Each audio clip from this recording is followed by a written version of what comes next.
सुचरिता दी, आजकल तुम शाम को कोথায় जाओ? घर में থাকো ना?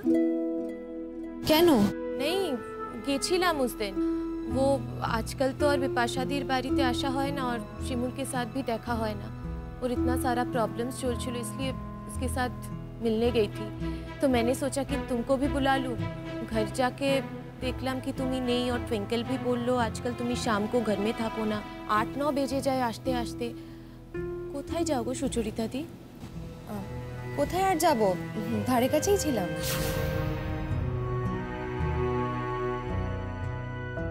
তুমি এত ইতস্তত কেন করছো সুচরিতা দি? ধারে কাছেই যখন ছিলে নিশ্চয়ই কোনো কাজকর্মে ছিলে। হ্যাঁ, কাজেই তো, কাজ ছাড়া আর কি। हाँ मतलब शाम के टाइम तुम ही बेरिए जाओ और उतने रात को वापस आसो इसलिए जिज्ञेस করছিলাম। জেরা করছিস? नहीं नहीं ऐसा कोई बात नहीं है सुचरिता दी, पर तुमको देख के लग रहा है कि तुम ही अनेक झिझक করছো बोलते इसलिए।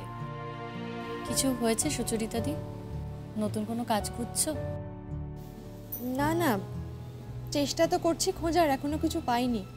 ওই যে শাড়ির ব্যবসাটা করছিলাম তার জন্যই তো মাঝে মধ্যে বেরোতে হয়, কিন্তু তাতে টাকা পয়সা ঠিকঠাক পাই না রে। সেই জন্য ভাবছিলাম যে একটা নতুন দোকান নেব।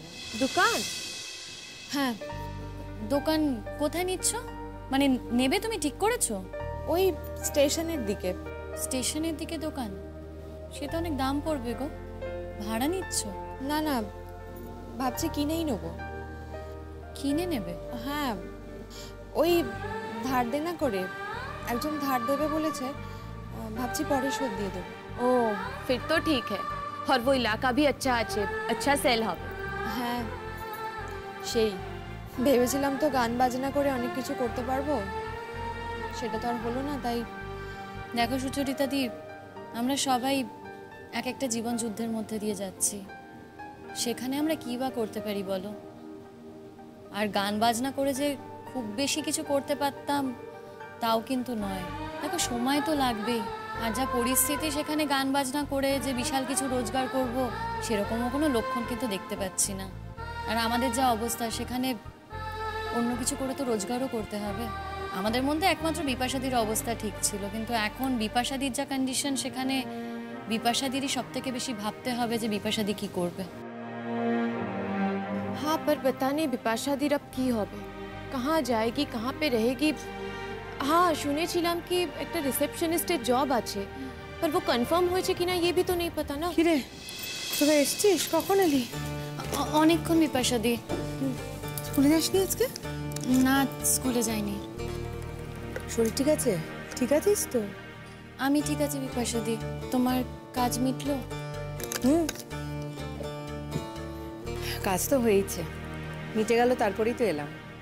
আর একজন কোথায়? বলতে পারবো না, সত্যিই বলতে পারবো না। আমার হয়ে গেছে, কাজ মিটে গেছে, আমি অফিস থেকে সোজা বেরিয়ে চলে এসেছি। আমি দেখলাম বটে যে আমি একটা রিক্সায় উঠলাম, ও আর একটা রিক্সায় উঠলো। তারপর ট্রেনে দুজনেই এসি, দুজনের আলাদা কম্পার্টমেন্ট। স্টেশনে নামলাম, একটা রিক্সা ধরে বাড়ি চলে এসেছি। দেখো এক্ষুনি চলে আসবে। আপাতত দুজনে তো একই জায়গায় আছি। এই বাড়ি ছেড়ে তুমি আর কোথায় যাবে বলো তো? শোনো, তুমি কোথাও যা। अरे चंदन दा, कॉन्ग्रेचुलेशंस। আমাকে কনগ্রাচুলেট করছো? क्योंकि तुम्ही जो सब চেয়েছিলে वही तो হয়েছে না। तुम्हें तो खुश होना चाहिए, है ना? না, আমি বোধহয় এটা চাইনি। আমি যাকে এখন আর এসব বলে লাভ কি বলা, আমি তো একজন প্রতিষ্ঠিত অপরাধী এখন। বিপাশা, তুমি কি এখনই রেডি হয়ে নেবে? হ্যাঁ, আমি তো রেডি, আমার তো সব গোছানোই আছে মোটামুটি। বিপাশা, একটা রিকোয়েস্ট ছিল। বাবা, তোমার সঙ্গে না সমস্ত রকম অফিসিয়াল কথাবার্তা আমার শেষ হয়ে গেছে, আর তোমার সঙ্গে বাড়তি কোনো কথা তোমার থাকতে পারে না। কিসের কথা আমি বোঝাতেই পারছি না। তোমার সঙ্গে কথা বলতে গেলেই আমার ইরিটেশন হয়, আমার বিরক্ত লাগে। অন্য কোনো কারণ নেই, বিশ্বাস করো, আমি আর অন্য কোনো কারণের মধ্যে ঢুকতেও চাই না। কিন্তু সত্যি সত্যি তোমার সাথে কথা বলতে গেলেই বা তুমি কথা বলতে এলেই আমার একটা অস্বস্তি হয়, বিরক্তি লাগে, ইরিটেশন হয়, শরীর খারাপ করে। আর আমি পুরো বিষয়টা নিতেই পারছি না, নিতে আমি চাইও না। তাই প্লিজ আমার সঙ্গে আর কোনো কথা বলার চেষ্টা করো না। এটাই বলতে চাইছিলাম যে আইনত তো তুমি এই বাড়িতে থেকে যেতে পারো। আইনত আমি কি কি পারি কি কি পারি না সেটা আমার কাছে ক্লিয়ার, আমি জানতাম না। অবশ্যই, এতদিন তো বুঝিনি যে আমাকে এই আইন সম্পর্কে কি কি আমি পারি কি কি পারি না এই সম্পর্কে আমার নলেজ থাকতে হবে, আমাকে জানতে হবে, বুঝতে হবে, বুঝিনি। এখন বুঝতে হচ্ছে মেয়েদের জীবনে যে কখন কি পরিস্থিতি আসে, কখন কি সময় আসে, কখন যে কি জেনে নিতে হয়, বুঝে নিতে হয়, সেটা একমাত্র মেয়েরাই জানে। আমারও সেই সময়টা এসছে জীবনে, তাই আমাকে আইনের অধিকার কি কি হয় কি কি না হয় সবটাই জেনে নিতে হয়েছে, বুঝতে হয়েছে। আর এই তো আইন নিয়েই তো চলছি এতগুলো দিন, পেরিয়েও তো এলাম, হয়ে গেল, আজকে ফাইনাল রেজাল্টও পেয়ে গেছি। শোনো, একটা কথা বলি তোমাকে, কিছু কিছু মানুষ থাকে যারা আইনের অধিকার না থাকলেও সে অধিকারটা ফলাতে চায়, আর কিছু কিছু মানুষ থাকে যে অধিকার আছে জেনেও সেটা অ্যাপ্লাই করতে চায় না। আমি সেই দ্বিতীয় শ্রেণীর মানুষ, কিন্তু সেই রাইটসগুলো ফলানোর আমার কোনো ইচ্ছেই নেই। আমি তোমার এই বাড়িতে থাকতে চাই না, আমি তোমার সঙ্গে সম্পর্কে থাকতে চাই না, আমি তোমার ছায়ায় থাকতে চাই না, আমি তোমার ছায়া মারাতেও চাই না। তুমি এই জায়গাটা থেকে আমাকে মুক্তি দিলে আমি বেঁচে যাই। বিপাশাদি বলছি, তোমার কি আর কিছু গোছগাছ করার আছে? যদি থাকে চলো, আমি হেল্প করে দিচ্ছি। ও হয়তো এই বাড়িতে থেকেও যেত, কিন্তু শুধুমাত্র তোমাদের জন্য এই বাড়ি ছেড়ে চলে যাচ্ছে। এই কথাটা বলতে তোমার লজ্জা করছে না? না, নিজেকে আর কত ছোট করবে তুমি চন্দনদা? উমা, মিষ্টি নিয়ে আসোনি? যাও যাও, তোমার বউ, যাকে এখন বউ বলছো, তাকে গিয়ে মিষ্টি খাওয়াও। তোমার মাকে সুখবরটা দাও, মিষ্টি মুখ করাও। বিপাশা, দেখো তুমি যেখানেই থাকো না কেন, মানে সুখে থাকো দুঃখে থাকো না, মানে সুখে থাকার সময় তোমার আমাকে প্রয়োজন হবে না, আমাকে তুমি ডাকবেও না, ঠিক আছে, আমি বাট তোমার অসময়ে তুমি জেনে রেখো আমি সবসময় তোমার পাশে আছি, আমি কথা দিলাম তোমাকে। কি অসময়ে তুমি আমার হ্যাঁ, তা তো ঠিক কথাই বলেছে গো, ঠিকই তো বললো, আমার অসময়ে তো পাশে ছিল। বল, এই যে আমার এতটা অসময় গেল, ওই তো আমার পাশে ছিল। সত্যি আমার এত অসময়ে তুমি যে আমার সাথে এইভাবে পাশে ছিলে আমি ভাবতেই পারছি না। জানি হাস্যকর লাগছে, তো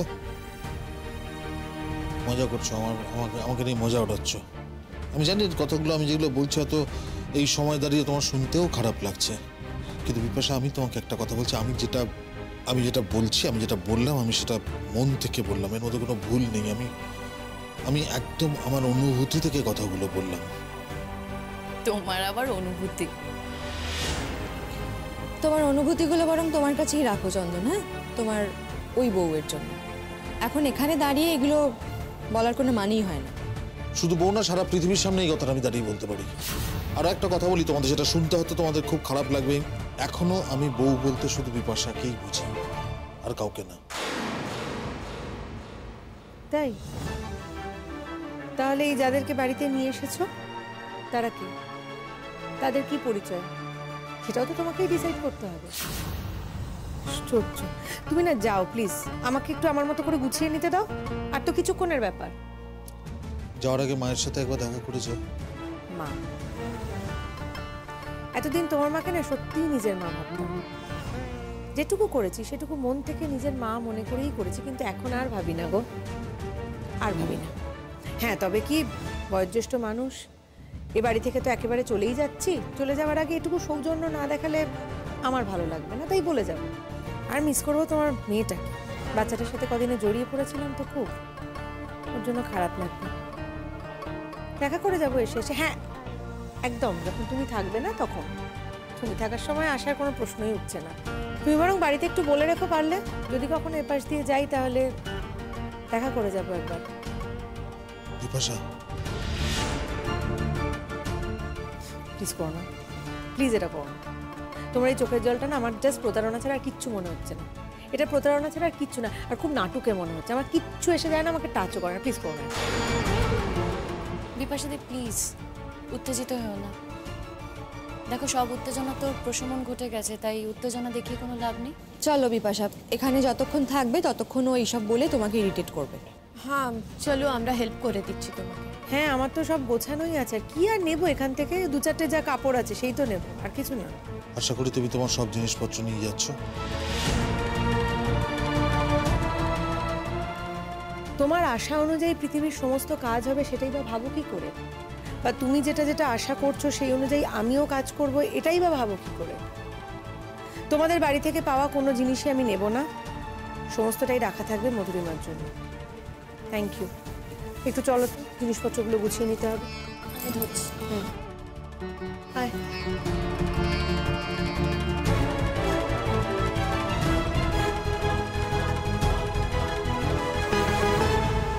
আগের দিন রাতের খানিকটা এনকোয়ারি কিন্তু আমার টিম করেছে।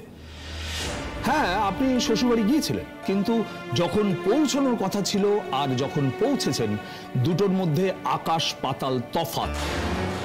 স্যার 1 মিনিট, আমার না মনে হয় আমি আপনাকে আর একটা কথা বলতেই ভুলে গেছি। কি বলুন তো? সেদিনকে ওষুধের দোকান ছাড়াও আরো একটা দোকানে আমরা গেছিলাম কিছু কেনাকাটি করতে। আসলে বাবা মার বাড়ি অনেকদিন পরে যাচ্ছি তো, কিছু কেনাকাটি করে হাতে নিয়ে ঢুকতেই হতো, সেই জন্য হয়তো একটু সময় বেশি লেগেছিল, ওই জন্য আমি আর টাইমটা ম্যাচ করাতে পারিনি। তাই? আর কোথায় কেনাকাটা করতে গেছিলেন? ওই বাবা মার জন্য জামা কাপড় ইত্যাদি কেনাকাটা করতে গেছিলাম আর কি।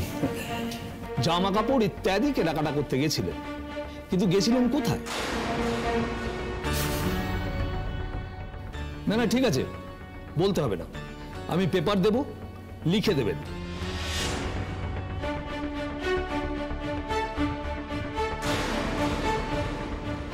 আপনি কি ভুলে গেছেন আপনি কোথায় গেছিলেন? না মানে ও তো দোকানের ভেতরে যায়নি, ও তো দোকানের বাইরে দাঁড়িয়ে ছিল। যা কেনাকাটা করেন না আমিই করেছিলাম, ও তো এত বেশি পছন্দ করে না দোকানে যাওয়া আসা। সে তো বটেই, আমিও তাই, জানেন তো, আমিও দোকানে মানে দোকানের ভেতরে আমি একদম ঢুকি না, আমার ঠিক পোষায় না। সেসব কথা বাদ দিন, কিন্তু কোথায় গেছিলেন সেটা তো মনে আছে। আরে আপনি তো আর চোখ বন্ধ করে রাস্তা দিয়ে হাঁটেননি। না না, তা তো বটেই, মানে লিখে দিন, আপনারা দুজনেই লিখে দিন। কেন? দোকানের নামটা লিখুন।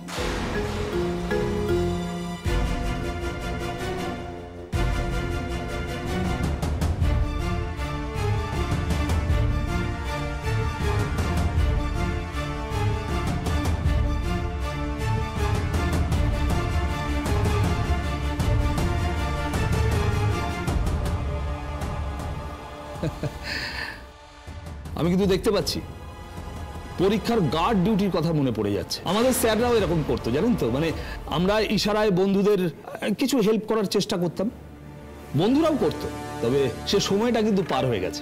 এখন আর ওই সিস্টেমটা চলবে না। আপনারা একটু দুজন দুদিকে মুখ করে লিখুন। ঘুরুন ঘুরুন, আপনি একটু ওইদিকে ঘুরুন।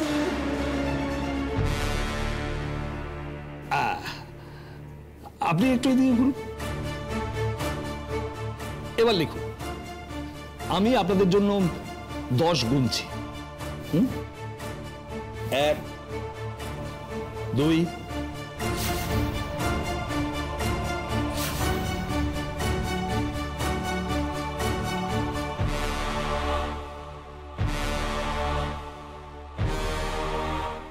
10। বাস দিন দিন দিন দিন।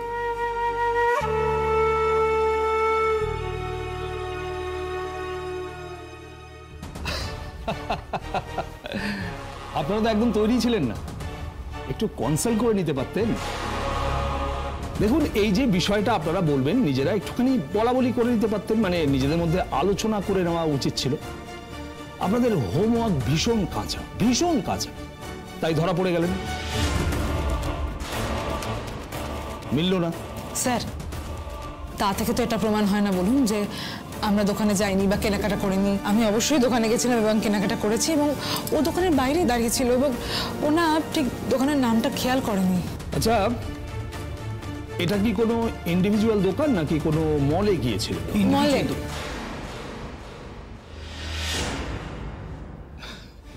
কি হলো বিষয়টা? না, আমি বলতে চেয়েছিলাম যে মলে ভালো শাড়ি পাওয়া যাবে, আমি সেটা ভেবেছিলাম আসলে। আর দোকান, যে স্টেশন বাজারের ওখানে যে দোকান আছে না, সেখানে তো এতটা ভালো শাড়ি পাওয়া যায় না। আর ওর এই সমস্ত বিষয়ে একদম আইডিয়া নেই, বিয়ের আগে থেকে এই সমস্ত কাজ আমি করি, ভীষণ আনকোড়াও, তো সেই অভ্যেসটাই আমার থেকে গেছে। খুব ভালো কথা। আচ্ছা, আর মেডিকেল শপে কি কি কিনতে গেছিলেন ওদিন? মেডিকেল শপে তো আমরা গিয়েছিলাম, কিন্তু সেখানে তো কিছু পাওয়া গেল না। আপনি কি গিয়েছিলেন? আচ্ছা, আপনারা কি ফোন করে ওই দোকানে বলে দিয়েছিলেন যে যদি কেউ জিজ্ঞেস করে আপনারা গিয়েছিলেন কিনা যেন ওরা হ্যাঁ বলে? মানে আমরা এইটুকুই জানতে পেরেছি। প্রতীক্ষা দেবী, আপনি মনে করেন আপনি খুব বুদ্ধিমতী, কিন্তু আপনার প্রবলেমটা কি জানেন তো? আপনার এই বুদ্ধিটা আপনি কোনোদিন ভালো কাজে লাগান না। আসলে আপনি কিন্তু একদমই বুদ্ধিমতী নন, আপনি ভীষণ বোকা মানুষ, ভীষণ বোকা। না, সরল বলবো না, কারণ সরলতা শব্দটা আপনার সঙ্গে যায় না। যাই হোক, এখন প্রশ্ন হচ্ছে যে এই দুটো পয়েন্ট আপনারা কিছুতেই মেলাতে পারলেন না, অথচ আপনারা বলছেন যে আপনাদের সন্দেহ না করতে। শুনুন, পুরো এনকোয়ারি হয়নি এখনো, তবে হয়ে যাবে যে কোনো দিন। আর যেটুকু হয়েছে তার উপরে ভিত্তি করে তো আমরা চার্জশিট দিতে পারি না। যেটার উপরে ভিত্তি করে চার্জশিট দিতে পারি সেই কাজটা এবার আমাদের করতে হবে। একটা কথা বলুন পলাশবাবু, শিমুল দেবীকে পৃথিবী থেকে সরিয়ে দেওয়ার কি প্রয়োজন পড়েছিল? মানে কেন চেয়েছিলেন আপনি?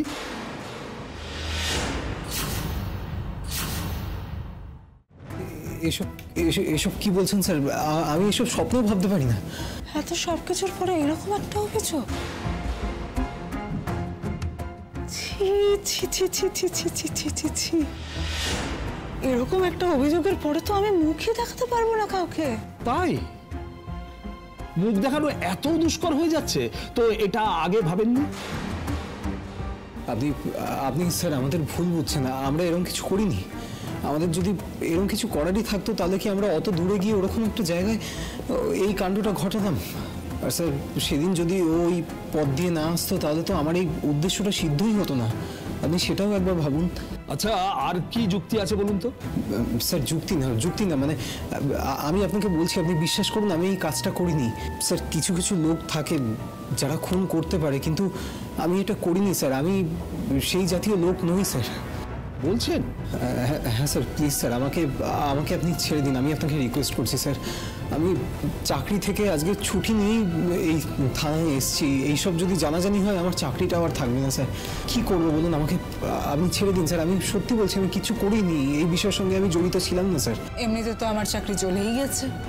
আপনার চাকরিটা কেন গেল? থানা পুলিশ হলে আমাদের সমাজে একটা চাপ সৃষ্টি হয় জানেন তো, সম্মানে একটা আঘাত লাগে। আর এরকম হলে কি কোনো কোম্পানি চাইবে তার কর্মচারীকে টিকিয়ে রাখতে? না, ব্যাস চলে গেল চাকরি। একেবারে বিনা দোষে এরকম হলো আপনার? দোষ হয়তো আমার কিছু ছিল স্যার, কিন্তু যে দোষে আমি জেল খেটেছি সেই দোষটা আমি করিনি। আমি ভুল ঠিকই করেছি, কিন্তু অন্যায় করিনি। ফ্যান্টাস্টিক! আপনার কথা শুনে না হাততালি দিতে ইচ্ছে করছে। যাই হোক, আপনারা সহজ কথাটা সহজভাবে স্বীকার করলেন না, মানে সোজা আঙ্গুলে ঘি উঠবে না। ওকে, নো ইস্যু। আমি ভেবেছিলাম আপনারা সত্যিটা স্বীকার করে নেবেন, তাহলে বিষয়টা অনেক সহজ হয়ে যেত। সেটা আপনারা করলেন না, সুতরাং আমাকে একটু ঘুরপথে যেতেই হবে, অনেকটা ঘুরতে হবে। তবে আমি কিন্তু সেই ঘুরতে রাজি আছি। আপনারা তৈরি তো?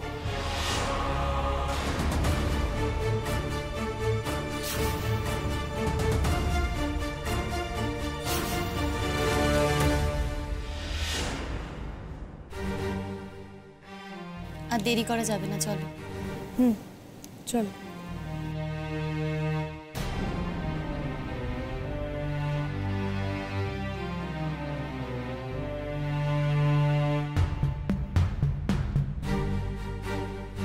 আমার বাড়িটা লক্ষ্মী ছাড়া হয়ে গেল। কেন যে এই বাজে কথাগুলো বলো বুঝি না। কেন মাসিমা, এখন তো নতুন লক্ষ্মী এসছে। এত বছর তো একজন লক্ষ্মীর সঙ্গে ঘর করলে, এবার না হয় ওর সঙ্গে ঘর করো। তোমরা হয়তো এই কথাগুলো বলে আনন্দ পাচ্ছ, কিন্তু আমার ভেতরে কি হচ্ছে সেটা আমি জানি। বিপাশাদি, দেখো আমার সত্যি খুব খারাপ লাগছে। তুমি তো সবটাই জানো। আমি চাইনি যে তুমি এ বাড়ি ছেড়ে চলে যাও। আমি চাইনি তোমাকে সংসার থেকে বের করে দিতে, কিন্তু আমার পরিস্থিতি এটাই এমন যে আমার বাচ্চাটা যদি না হয়ে যেত তাহলে হয়তো আমি। কি মুশকিল! আমি তোমাকে বোধহয় বোঝাতে পারছি না। আমি কিন্তু একটুও দুঃখ পাচ্ছি না। তুমি কেন এরকম ভাবছো? হ্যাঁ, প্রথম যখন ঘটনাটা জানতে পেরেছি তখন স্বাভাবিকভাবেই খারাপ লেগেছিল, দুঃখ পেয়েছিলাম, কিন্তু তার পর মুহূর্তে মনে হচ্ছে এর থেকে ভালো তো আর হতেই পারে না কিছু। একটা মিথ্যের সঙ্গে জড়িয়েছিলাম এতগুলো বছর। আমার জীবনের এতগুলো বছর একটা মিথ্যের মধ্যে ছিল, মিথ্যের সঙ্গে সহবাস করেছি। কি আর রইল আমার জীবনের? কতগুলো বছর তো কাটিয়েই দিলাম। অন্তত এবার থেকে সত্যির সঙ্গে থাকতে পারবো। এবার থেকে যা হবে সত্যিটাকে নিয়ে হবে। আশা করছি সবটা ভালোই হবে। যাকে আমি কিন্তু একটু দুঃখ পাচ্ছি না, তুমিও প্লিজ দুঃখ পেও না। তুমি কোথায় থাকবে আমি জানি না, কিন্তু বিপাশা আমার এক সেকেন্ড, আমি কোথায় থাকবো সেটা তো তোমার জানার কোনো প্রয়োজন নেই। কেন জানতে যাবে তুমি? আমি কি করছি না করছি আমার রোজকার খবর রাখো, আমি সেটা চাই না চন্দ্র, একদমই চাই না। বরং এটা যদি তুমি রাখো আমি বিরক্ত হব, আমি অপ্রস্তুত হবে এবং আমার একদম ভালো লাগবে না। তাই প্লিজ এটা করতে চাও না। তুমি সংসার করছো তো, মন দিয়ে সংসারটা করো, আমাকে এভাবে অপ্রস্তুত করতে চেও না। হ্যাঁ, একটা সময় আমার তো মনে হয়েছিল যে এতটা ভালোবাসি তোমায়, কি করে থাকবো তোমায় ছেড়ে। বিশ্বাস করো, যেদিন ডিভোর্সের পেপারটা আনতে যাচ্ছি সেদিনও মনে হয়েছিল, আজ আর মনে হচ্ছে না, একদমই মনে হচ্ছে না। বরং মনে হচ্ছে আমি মুক্তি পেলাম, বেঁচে গেছি। এই মিথ্যেটা থেকে তো বেরিয়ে আসতে পেরেছি, বেঁচে গেছি।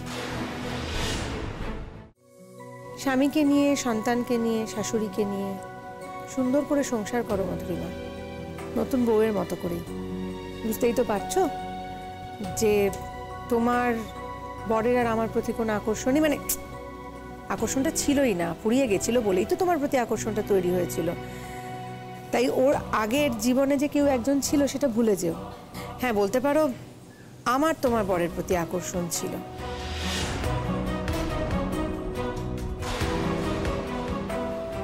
এখন আর নেই, একটুও নেই। এবং তার জন্য পুরো ক্রেডিটটাই কিন্তু আমার।